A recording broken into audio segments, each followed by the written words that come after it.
ಲಿಂಗನಹಳ್ಳಿಯಿಂದ ಶಿವಾನುಭವದ ಪೀಠ ಈ ಪವಿತ್ರ ಹಿರಿಯರು ಅನುಭಾವಿಗಳು ನಾಡಿನ ಋಷಿಗಳಾದ ನಾಡೋಜ ಡಾಕ್ಟರ್ ರಾಜನಾರೀಶ್ವರ ಮಹಾಶಿವೇವಿಗಳ ಆದಿಯಾಗಿ ವೇದಿಕೆಯಲ್ಲಿರುವ ಎಲ್ಲ ಪೂಜ್ಯರು ತಮ್ಮೆಲ್ಲರಲ್ಲಿ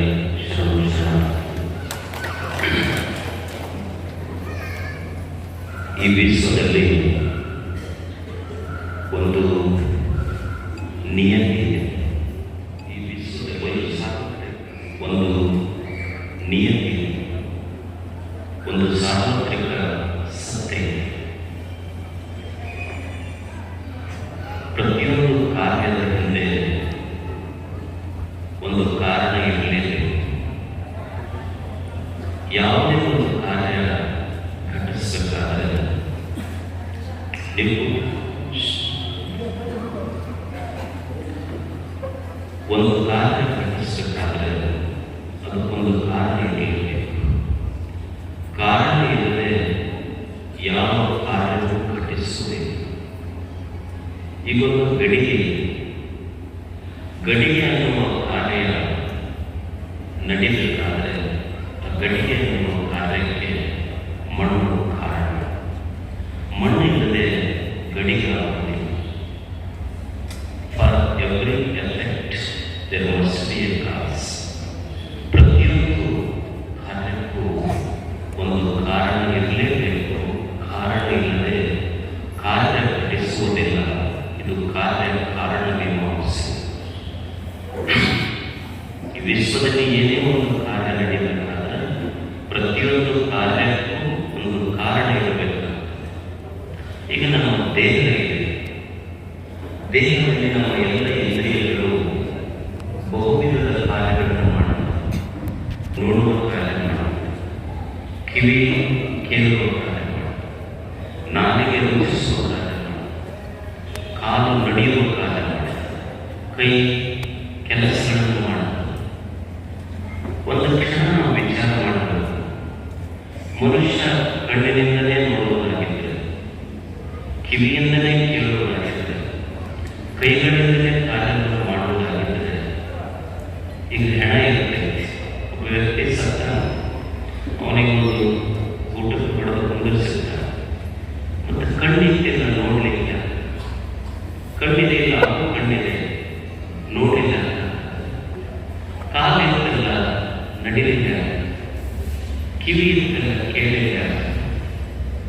ಈಗ ಒಂದು ಹೆಣ ಕುಂದಿರಿಸಿದಾಗ ಅಲ್ಲಾಡ್ತಿರ್ತಾರೋ, ಹಾಡಾಡ್ಕೊಂಡು ಆಡ್ತಿರ್ತಾರೋ, ಯಾರೋ ಸ್ನೇಹಿತರು ಒಂದು ವಿಚಾರ ತಗೊಂಡು ಬಂದಾಗ ಅವ್ರ ಮನೆಯವರು ಬಳಸ್ತಿರ್ತಾರೆ. ನೋಡು ನಿಮ್ಮ ದೋಸ್ತ್ ಬಂದಾಗ ನೋಡಿ, ನೀವೆಷ್ಟು ಒಬ್ಬರಿಗೊಬ್ಬರು ಬಿಟ್ಟಿರ್ತಿದ್ದಿಲ್ಲ. ನಿಮ್ಮ ಸ್ನೇಹಿತರನ್ನು ಕಣ್ಣರ ತೆಗೆದಿ ಅಂತ ಬಳಸ್ತಿರ್ತಾರೆ. ಮತ್ತು ಇವರು ಹಿಂಗೆ ಅಂದ ಕೂಡಲೇ ನಾವು ಕಣ್ಣು ತೆಗೆದ್ರೆ ಇವರಿಗೂ ಕಣ್ಣು ಮುಗಿಸ್ಬೇಕಾಗ್ತಿದ್ದೇವೆ. ಹಂಗೆ ಸಾಧ್ಯ ಇದೆ. ಕಣ್ಣೈತೆ ನೋಡ್ಲಿಕ್ಕಾಗಿ, ಕಿವಿ ಇದೆ ಕೇಳಲಿಕ್ಕಾಗಿ, ಕಾಲಿದೆ ನಡಿಲಿಕ್ಕಾಗಿ, ಕೈ ಇದೆ ಮಾಡಲಿಕ್ಕಾಗಿ. ಕಣ್ಣಿನಿಂದ ಕಣ್ಣು ನೋಡುವುದಿಲ್ಲ, ಕಣ್ಣಿನ ಮುಖಾಂತರ ನೋಡುವುದಿಲ್ಲ. ಕಿವಿ ಕೇಳುವುದಿಲ್ಲ, ಕಿವಿಯ ಮುಖಾಂತರ ಕೇಳುವುದು. ಕೈ ಮಾಡುವುದಿಲ್ಲ, ಕೈ ಮುಖಾಂತರ ಮಾಡುವುದು. ಹಾಗಾದರೆ ಕಣ್ಣಿನ ಕಣ್ಣಾಗಿ, ಕಿವಿಯ ಕಿವಿಯಾಗಿ, ನಾಲಿಗೆಯಾಗಿ ಒಳಗೊಂಡು ಯಾವುದೂ ಇದೆ ಅದು ಕಣ್ಣನ್ನು ನೋಡುವಂತೆ ಮಾಡಿದೆ. ಕಣ್ಣಿನ ಕಣ್ಣಾಗಿ, ಕಿವಿಯ ಕಿವಿಯಾಗಿ, ನಾಲಿಗೆಯಾಗಿ, ಚರ್ಮವಾಗಿ ಒಳಗಿದ್ದು ಕೆಲಸ ಮಾಡಿದ್ದು ಯಾವುದು? ಮನಸ್ಸು. ಈ ಮನಸ್ಸಿಲ್ಲದೆ ಇದ್ದರೆ ಕಣ್ಣು ನೋಡುವುದಿಲ್ಲ, ಕಿವಿ ಕೇಳುವುದಿಲ್ಲ, ನಾಲಿಗೆ ರುಚಿಸುವುದಿಲ್ಲ, ಕೈ ಕಾರ್ಯಗಳನ್ನು ಮಾಡುವುದಿಲ್ಲ. ಅದಕ್ಕಾಗಿ ಲೋಕದ ಚೇಷ್ಟೆಗೆ ರವಿ ಬೀಜವಾದಂತೆ, ಕರಣಗಳ ಚೇಷ್ಟೆಗೆ ಮನವೇ ಬೀಜವಾದ. ಲೋಕದ ಚೇಷ್ಟೆಗೆ ರವಿ ಬೀಜವಾದಂತೆ, ಕರಣಗಳ ಚೇಷ್ಟೆಗೆ ಮನವೇ ಬೀಜವಾದ. ಅಂದರೆ ಈ ಎಲ್ಲ ಇಂದ್ರಿಯಗಳು ಮನುಷ್ಯನ ಜ್ಞಾನೇಂದ್ರಿಯಗಳಿರಲಿ, ಕರ್ಮೇಂದ್ರಿಯಗಳಿರಲಿ, ಅವು ಕೆಲಸ ಮಾಡಬೇಕು. ಶಕ್ತಿ ಅಂದರೆ ಮನಸ್ಸು. ಮನಸ್ಸು ಮತ್ತು ದೇಹ ಇವು ಒಂದೇ ನಿಮಗೆ ಎರಡು ಸ್ಥಿತಿಗಳು. ಮನಸ್ಸಿಲ್ಲ ಬದುಕೇ. ನಾವು ದೇಹವನ್ನ ಒಂದು ಗಾತ್ರ, ಒಂದು ರೂಪ, ಬಣ್ಣ, ಗಾತ್ರ, ಪರಿಮಾಣದಿಂದ ಅಳೆಯಬಹುದು. ಮನಸ್ಸನ್ನು ಕಣ್ಣಿನಿಂದ ನೋಡ್ಲಿಕ್ಕಾಗುವುದಿಲ್ಲ, ಅಳತೆ ಮಾಡಲಿಕ್ಕಾಗಲ್ಲ. ರೂಪಿಲ್ಲ, ಬಣ್ಣಿಲ್ಲ, ಗಾತ್ರ ಇಲ್ಲ. ಅದು ಇಲ್ಲ ಅಂತ ತಿಳ್ಕೊಂಡು ಮನಸ್ಸಿಲ್ಲ ಅಂತ ಹೇಳಲಿಕ್ಕೆ ಆಗುವುದಿಲ್ಲ. ಅದು ಇರದೇ ಇದ್ರೆ ಇಂದ್ರಿಯಗಳೇ ಕೆಲಸ ಮಾಡೋದಿಲ್ಲ. ಅಂಥ ಒಂದು ಮನಸ್ಸಿದೆಯಲ್ಲ, ಅದು ಎಷ್ಟು ಅದ್ಭುತ ಅಂದ್ರೆ, ಒಬ್ಬ ಪಾಶ್ಚಿಮಾತ್ಯ ಚಿಂತಕ ಅಂದ್ರೆ, mind is the most beautiful mechanism that science has not yet been able to create anything parallel to it. ಇಷ್ಟೆಲ್ಲ ವಿಜ್ಞಾನ ಮುಂದುವರೆದಿಲ್ಲ, ಎಲ್ಲ ನಿರ್ಮಾಣ ಮಾಡಿ. ಆದರೆ ಇನ್ನೊಬ್ಬ ಮನುಷ್ಯನನ್ನು ನಿರ್ಮಾಣ ಮಾಡುವಷ್ಟು ವಿಜ್ಞಾನ ಮುಂದುವರೆದೈತಿ. ಆದರೆ ಇನ್ನೊಂದು ಮನಸ್ಸು ತಯಾರು ಮಾಡುವಂತಹ ಶಕ್ತಿ ವಿಜ್ಞಾನಕ್ಕಿಲ್ಲ. ಇಷ್ಟು ಅದ್ಭುತವಾದ ಮನಸ್ಸು, ಅದರ ದೋಷ ಏನು ಅಂದರೆ ಅದರಲ್ಲಿ ಒಂದಿಷ್ಟು ದೋಷಗಳು. ಒಂದಿಷ್ಟು ಮಲದೋಷ, ವಿಕ್ಷೇಪ ದೋಷ, ಆವರಣ ದೋಷ. ಮಲದೋಷ ಅಂದ್ರೆ ಏನು ಅಂದ್ರೆ, ಈ ಮನಸ್ಸಿನ ದೋಷ ಏನು ಅಂದ್ರೆ, ಆ ಮನಸ್ಸು ಇದು ತಪ್ಪು, ನಾನು ಮಾಡೋದು ಪಾಪ ಅಂತ ಗೊತ್ತೈತಿ, ಗೊತ್ತಿದ್ರು ಮಾಡಕ್ಕೆ ಸಿಗ್ತಿ. ಇದು ಮಲದ ದೋಷ. ನನಗೆ ಗೊತ್ತೈತಿ, ಈ ಪುಸ್ತಕ ಸೇರ್ತಿರ್ತಾರೆ, ಈಗ ಸಿಗರೇಟ್ ಸೇರ್ತಿರ್ತಾರೆ ನೋಡಿ, ಅದರ ಮ್ಯಾಲ ಬರ್ತಿರ್ತಾರೆ, ಇದು ಸೇರಿದ್ರೆ ನೀ ಸೀದಾ ಮ್ಯಾಲ ಹೋಗ್ತಿ ಅಂತ ಬರ್ತಿರ್ತಾರೆ. ಇಂಗ್ಲೀಷ್ ಬರ್ತಿರ್ತಾರೆ, ನೀವು ತಿಳಿಬಾರದು ಅಂತ. ಅದರ ಮ್ಯಾಲ ಬಂದಾಗ ಇದು ಸೇರಿದ್ರೆ ಮ್ಯಾಲ ಹೋಗ್ತಿ ಅಂತ ಗೊತ್ತೈತಿ. ಅದನ್ನು ಸೇರಿನೂ ಅದನ್ನು ಓದಿನೂ ಸೇರ್ತಾರೆ, ತಪ್ಪು ಅಂತ ಗೊತ್ತೈತಿ. ಈಗ ಸಣ್ಣ ಹುಡುಗಿರ್ತಾರೆ, ಅವರು ಗುಟ್ಕ ಹಾಕೊಂಡಿರ್ತಾರೆ, ಅದರ ಹೆಸರು ಅಷ್ಟೇ ಚಂದ ಇರ್ತದೆ. ಅದರ ಗುಟ್ಕ ಅಂತ ಅಂದ್ರೆ ನೀವು ಅದಕ್ಕೆ ಗುಟ್ಕ ಅಂತ ಅದು ಗೊತ್ತೈತಿ. ಅದು ಹಾಕೊಂಡ್ರೆ ನನಗೆ ಕ್ಯಾನ್ಸರ್ ಆಗ್ತೈತಿ ಅಂತ ಗೊತ್ತೈತಿ. ಆದರೂ ಬಿಡುವುದು ನಮ್ಮ ಮನಸ್ಸು. ಅಂದ್ರೆ ಅದು ತಪ್ಪೈತಿ ಅಂತ ಗೊತ್ತಿದ್ದು ನಮ್ಮನ್ನು ಮಾಡಿಸಕ್ಕೆ ಸಿಗೈತಿ. ಯಾವ ತಪ್ಪು ಅಂತ ನಮ್ಗೆ ಗೊತ್ತಿದ್ದು ಮಾಡಕ್ಕೆ ಸಿಗೈತಿ. ತಾಯಿ ಇರ್ತಾರೆ, ಅವ್ರು ಏನು ಮಾತಾಡ್ತಾರೆ, ನೀನು ಮನೆ ಬೇರೆ ಮಾಡ್ತಾರೆ ನಾನು ಬರ್ತೀನಿ. ಮನೆಗೆ ಯಜಮಾನಿಗೆ ಹೇಳ್ಬೋದು, ನೀವು ಮನೆ ಬೇರೆ ಮಾಡ್ತಾರೆ ನಾನು ಬರ್ತೀನಿ. ತಂದೆ ತಾಯಿಯನ್ನು ತಾವು ನೀವು ಬಿಟ್ಟು ಬಂದಾಗ, ತಂದೆ ತಾಯಿಯನ್ನು ಬಿಟ್ಟು ಬರುವ ನೋವೆಷ್ಟು ನನಗೆ ಗೊತ್ತಿದ್ರು, ನನಗಿರುವ ಮಗನ ತಂದೆ ತಾಯಿಯನ್ನು ದೂರಗೊಳಿಸು ತಪ್ಪು ಗೊತ್ತಿದ್ರು ಹೇಳಿಲ್ಲ. ಇದು ಮನಸ್ಸಿನ ದೋಷ. ತಪ್ಪು ಗೊತ್ತಿದ್ರು ಮನಸ್ಸಿನ ಇದು ದೋಷ. ನಮಗೆ ತಪ್ಪನ್ನು ಗೊತ್ತಿದ್ರು ಮಾಡಕ್ಕೆ ಸಿಗುತ್ತೆ ಮನಸ್ಸಿನ ದೋಷ. ಮತ್ತು ಅದು ಚೆನ್ನಾಗಿ ಮನಸ್ಸು ಏನು ಅಂದ್ರೆ, ಬೆಳಗ್ಗೆ ಒಂದು ಹೇಳ್ತೈತಿ, ಮಧ್ಯಾಹ್ನ ಒಂದು ಹೇಳ್ತೈತಿ, ಸಾಯಂಕಾಲ ಒಂದು ಹೇಳ್ತೈತಿ, ಅದೆಲ್ಲ ಚೆನ್ನಾಗಿ ದೋಷ. ಈ ಮನದ ದೋಷಗಳಲ್ಲ, ಈ ಮನದ ದೋಷಗಳಿಂದ ಮನುಷ್ಯ ಮುಕ್ತನಾಗಿರ್ತಾನೆ. ಈಗ ಯಾರೋ ಒಬ್ಬರು ಒಂದು ಶಬ್ದ ಅಂತ ಎಷ್ಟು ವಿಚಿತ್ರ ಅಂದ್ರೆ, ನಿಮ್ಗೆ ಯಾರೋ ಒಂದು ಶಬ್ದ ಹೇಳಿದ್ರು, ಚುಚ್ಚುಮಣಿಗಳನ್ನ ಆಡ್ತಾರೆ, ನಿಂದೆಯ ಮಾತುಗಳನ್ನ ಆಡ್ತಾರೆ. ಅವಾಗ ನೀವು ಏನು ಮಾಡ್ತೀರಿ, ನೀವು ನಾವು ಬಹಳ ಕೆಟ್ಟ ಶಬ್ದ ಮಾಡೋರು, ಮಾತಾಡೋರು, ಈ ಒಣೆಗೆ ಬರೋದು ಆ ಒಣೆ ಬಿಟ್ಟು ಬರ್ತೀವಿ, ಬಹಳ ಆ ಊರು ಬಿಟ್ಟು ಹೋಗ್ತೀವಿ. ನಿಮಗೆ ಆಶ್ಚರ್ಯ ಅನಿಸ್ಬೋದು, ಓಣಿ ಬಿಟ್ಟು ಬಂದಿರಿ, ಊರು ಬಿಟ್ಟು ಬಂದಿರಿ, ಆದರೆ ರಾತ್ರಿ ಮಕ್ಕಳನ್ನ ಅವರು ಆಡಿದ ಮಾತು ಸುಸ್ತವಲ್ಲ, ಇದರಿಂದ ಓಣಿ ವ್ಯಕ್ತಿಯಿಂದ ದೂರಾಗಿರಿ, ಓಣಿಯಿಂದ ದೂರಾಗಿರಿ, ಮನುಷ್ಯನಿಂದ ನೀವು ಸಹವಾಸ ನಿಮ್ಮ ಮೊಬೈಲ್ ಸ್ವಿಚ್ ಆಫ್ ಮಾಡಿರಬಹುದು. ಆದರೆ ಆ ವ್ಯಕ್ತಿಗಳು ಆಡಿದ ಮಾತು ಮನಸ್ಸನ್ನು ಕುಂಟು ರಾತ್ರಿ you have spend sleepless nights. ನಿದ್ರೆಗಳಿಂದ ರಾತ್ರಿಗಳಲ್ಲಿ ಯಾರೋ ವ್ಯಕ್ತಿಯನ್ನು ಎಲ್ಲೋ ಆಡಿದ ಮಾತಿಗೆ ತಾಯಿ ಹೇಳುವುದಿಲ್ಲ, ನಾವು ಒಟ್ಟ ತಾವು ಮನೆಗೆ ಹೋಗಿಲ್ಲ ಅಂತಿರ್ತಾರೆ. ಎಲ್ಲರೂ ನಮ್ಮ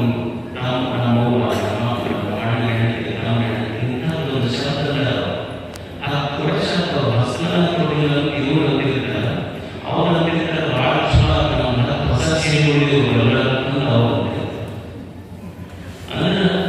ಮನುಷ್ಯನಿಗೆ ಯಾವ ಒಂದು ಶಬ್ದ ವ್ಯಕ್ತಿಗಳ ನಾವು ಮನಸ್ಸು ಮುಂದೆ ಕಾಣಿಸಲಿಲ್ಲ.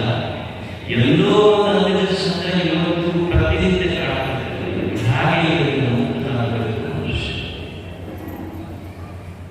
ಯಾವ ಒಂದು ಊರೇ ಒಂದು ಹುಡುಗ ಒಂದು ಹುಡುಗಿ ಇಷ್ಟಪಡ್ತಾನೆ. ಆ ಹುಡುಗಿ ಮದುವೆಯಾಗಿ ಅಕ್ಕಿ ಹುಡುಗಿಗಳನ್ನು ಮಕ್ಕಳಾಗಿ ಇವ ಇನ್ನೂ ಮದುವೆಯಾಗಿ ಕುಂತಿರ್ತಾನೆ. ಯಾಕ ಇದು ನಾನು ಮನೆ ಇಷ್ಟಪಟ್ಟ ಹುಡುಗಿ ಅಂದ್ರೆ ಆಕೆ ಮದುವೆಯಾಗಿ ಮಕ್ಕಳಾಗಿ ಆಕೆ ರೂಪಗಳನ್ನು ಕುಂತು ಆಡುತ್ತಿರಲಿಲ್ಲ. ಹಾಗೆ ಮುಕ್ತನಾಗಬೇಕು ಮನುಷ್ಯ. ನಮಗೆ ಯಾರೋ ಒಬ್ಬ ಅತ್ಯಂತ ಹೊಟ್ಟೆಯಲ್ಲಿ ಹುಟ್ಟಿದ ಮಗ, ಹಡೆದ ತಾಯಿ, ಕೈ ಹಿಡಿದ ಧರ್ಮಪತ್ನಿ, ನಮ್ಮ ಅತ್ಯಂತ ಸೈನಿಕರು ಯಾವ ತೀರಿಕೊಂಡ ಸಾವಿಗೆ ಆ ಸಾವು 5 ವರ್ಷ 10 ವರ್ಷ ಗಟ್ಟಿಸುವ ಆದರೂ ಮನಸ್ಸುಗಳ ಆಡುತ್ತಿಲ್ಲ. ಅವ್ರ ನೆನಪು ಅವೆಲ್ಲ 50 ವರ್ಷ ತೆಗೆದುಕೊಂಡು ಅವ್ರ ನೆನಪಿಗೆ ಮನಸ್ಸುಗಳ ಉಳಿದು ಮನಸ್ಸು ಆಡ್ಕೊಳ್ತಿದ್ದಲ್ಲ, ತಾಪ ಮಾಡ್ತಿದ್ದಲ್ಲ ಮನಸ್ಸಿಗೆ. ಇದರಿಂದ ಈ ಮನಸ್ಸನ್ನ ಮಾಡೋದು ಆಮೇಲೆ ಎಲ್ಲೋ ಹೋಗಿರ್ತಾರ, ಈಗ ಹೋಗಿರ್ತಾರ. ಈಗ ನೀವು ನೋಡಿ ಮದುವೆ ನಡೆಯುತ್ತೆ, ಮದುವೆ ಮನೆಯಾಗ ಮದುವೆಯಾಗಿ ಫೋಟೋಸ್ ಮಾಡೋದಿಲ್ಲ, ಫೋಟೋಸ್ ಮಾಡ್ತಾರೆ. ಮದುವೆ ನಡೆಯುತ್ತೆ, ಮಕ್ಕಳು ಮೊಮ್ಮಕ್ಕಳು ಹೊಸ ಸೊಸಿ ಎಲ್ಲರೂ ನಿಂತು ಅದರ ಒಂದು ಫೋಟೋ ತೆಗೆದು ಬಂದಿರ್ತಾರೆ. ಎಲ್ಲರೂ ನಿಂತು ಫೋಟೋ ತೆಗೆಯ ಕ್ಯಾಮ್ರಾ ಇದನ್ನು ಮುಂದೆ ಬಿಡಾಗ್ತದೆ.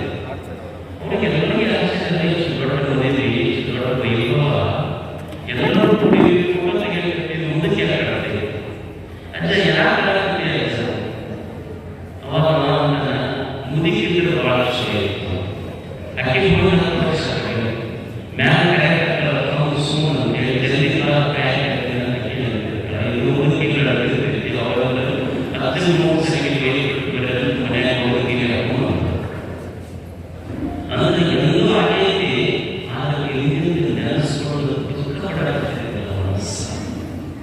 ಇದು ಮನದ ದೋಷ. ಅಂದರೆ ಮನಸ್ಸಿಗೆ ಆಗಬೇಕು. ಇದು ಮನಸ್ಸಿನ ಅಂದ್ರೆ ಈಗ ಈ ರೈತರಿಗೆ ಶಂಗ ಬಿತ್ತಿದೆ, ಶಂಗ ಹೆಂಗೆ ಬಿತ್ತಿದೆ, ಸೊಟ್ಟಿ ಕಡಲು ಬಿತ್ತಿದೆ, ಸೊಟ್ಟಿ ಕಡಲ ಬಿತ್ತಿದೆ, ಮತ್ತೆ ಬೆಳೆಗಳನ್ನು ಸೊಟ್ಟಿ ತಗೊಂಡು ಬಂದಿರ್ತಾರೆ. ಬಿತ್ತಿದ ಸೊಟ್ಟಿ ಕಡಲು ಬಿತ್ತಿದೆ, ಬರುವ ಸೊಟ್ಟಿ ತಗೊಂಡು ಬಂದಿರ್ತಾರೆ.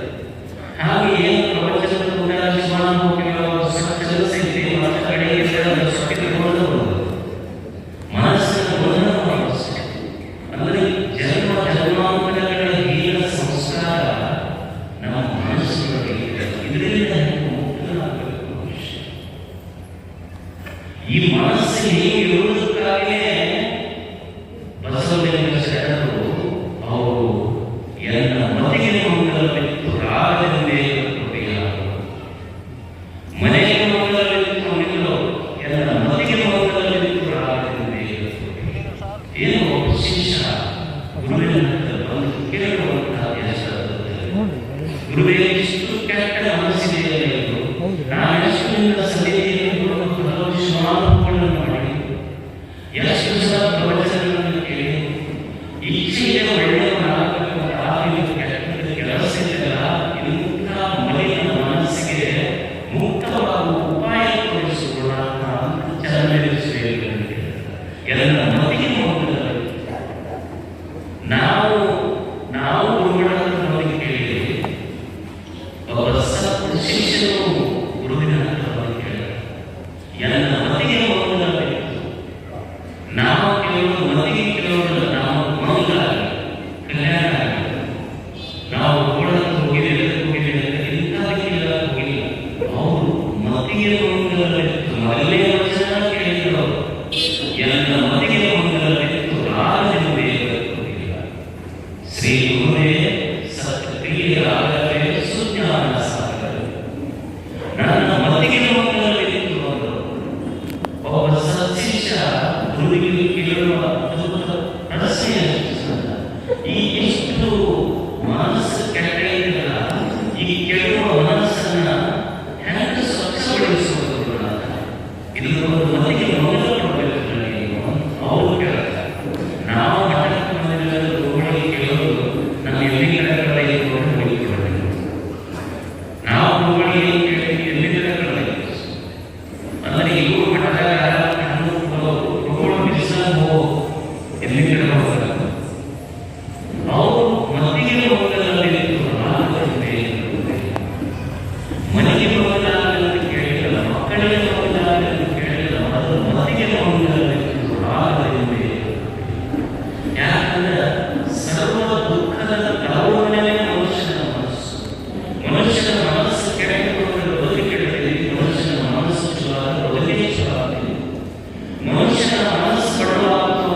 ನೀನು ಮನವಿಯಲ್ಲಿ ತುರುಳಿಯಾಗಬೇಡ. ಮತಿಗೆ ಹೊಂದಿದ ವ್ಯಕ್ತಿಗೆ ಮನಸ್ಸನ್ನು ಹೌದು ಇದು ಈ ಮನಸ್ಸಿಗೆ ಇದನ್ನು ಹೆಂಗೆ ನಾನು ಶ್ರೀಮಂತಗೊಳಿಸ್ತೇವೆ, ಇದನ್ನು ಹೆಂಗೆ ಮನಸ್ಸನ್ನು ಸ್ವಚ್ಛಗೊಳಿಸ್ತೇವೆ. ಒಂದು ಸ್ವಚ್ಛ ಸಶಕ್ತ ಸುಂದರ ಮನಸ್ಸು ನಿರ್ಮಾಣ ಮಾಡಬೇಕಲ್ಲ, ಅದಕ್ಕಾಗಿ ಈ ಮತಿಗೆ ಹೊಂದಿದ ವ್ಯಕ್ತಿಗಳು ರಾಗದಿಂದ ಮನುಷ್ಯರನ್ನು ದೊಡ್ಡವರನ್ನಾಗಿ ಮಾಡಿದ್ದು ಸಣ್ಣವರನ್ನಾಗಿ ಮಾಡಿದ್ದು ನಮ್ಮ ಭೌತಿಕ ಸಂಪತ್ತುಗಳು. ನಮ್ಮ ಮನಸ್ಸು ಸಣ್ಣದಿತ್ತು, ನಾವು ಸಣ್ಣವರಾಗ್ತೀವಿ. ನಮ್ಮ ಮನಸ್ಸು ದೊಡ್ಡದಾಗಿದ್ದು ನಾವು ದೊಡ್ಡವರಾಗ್ತೀವಿ. ನಮ್ಮ ಮನಸ್ಸು ಶ್ರೀಮಂತರಾದ್ದು ನಾವು ಶ್ರೀಮಂತರು, ನಮ್ಮ ಮನಸ್ಸು ಬಡವರಾದ್ದು ನಾವು ಬಡವರು. ಈ ನಿಸರ್ಗ ಯಾರಿಗೆ ಬಡವರ ಶ್ರೀಮಂತರ ಅಂತ ನೋಡಿಲ್ಲ. ಭೂಮಿಯಾಗಿ ಯಾರಿಗೆ ನೀವು ಶ್ರೀಮಂತರು ಇವರು ಬಡವರು ಅಂತ ನೋಡಿದ್ರೆ ನೀವು ಟ್ರೈನ್ ಹೋಗುವ ಶ್ರೀಮಂತ ಫಸ್ಟ್ ಕ್ಲಾಸ್ಗೆ ಹೋಗ್ಬೋದು, ಸೆಕೆಂಡ್ ಕ್ಲಾಸ್ಗೆ ಹೋಗ್ಬೋದು, ಬಡವರು ಥರ್ಡ್ ಕ್ಲಾಸ್ಗೆ ಹೋಗ್ಬೋದು. ನೀವು ಫಸ್ಟ್ ಕ್ಲಾಸ್ಗೆ ಹೋಗ್ರಿ,